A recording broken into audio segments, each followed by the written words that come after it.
அதிமுக பொதுச் செயலாளர் எடப்பாடி பழனிசாமி மற்றும் முன்னாள் அமைச்சர் செங்கோட்டையன் ஆகியோருக்குள் கட்சி மீண்டும் ஒன்றிணைக்கும் விவகாரத்தில் நீண்ட நாள் கருத்து முரண்பாடு நிலவி வந்தது. இருவரும் தங்கள் கருத்துக்களை வெவ்வேறு தருணங்களில் வெளிப்படையாக கூறியதால் அதிமுக உட்பிரிவுகளில் பெரும் பரபரப்பு ஏற்பட்டது. அதிலும் முக்கியமாக அதிமுக ஒன்றிணைவு குறித்து எடப்பாடி பழனிசாமிக்கு காலக்கெடு விதிக்கிறேன் என்று செங்கோட்டையன் கருத்து சூழ்நிலையை இன்னும் சிக்கலாக்கியது. இதனைத் தொடர்ந்து செங்கோட்டையனும் அவரை ஆதரிக்கும் பலரும் வகித்து வந்த கட்சி பொறுப்புகளை எடப்பாடி பழனிசாமி நீக்கி உத்தரவிட்டார்.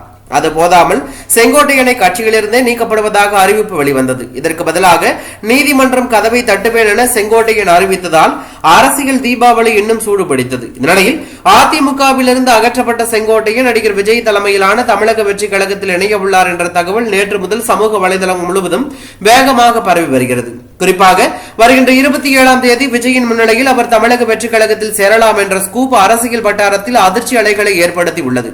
ஆனால் இது உண்மையா அல்லது வெறும் வதந்தியா என்ற கேள்விக்கு இதுவரை அதிகாரப்பூர்வ பதில் எதுவும் வரவில்லை. இருந்தாலும் இந்த தகவல் மட்டும் அரசியல் களத்தை கொதிக்க வைத்திருப்பது தற்போது அரசியல் வட்டாரத்தில் பரபரப்பை ஏற்படுத்தி உள்ளது.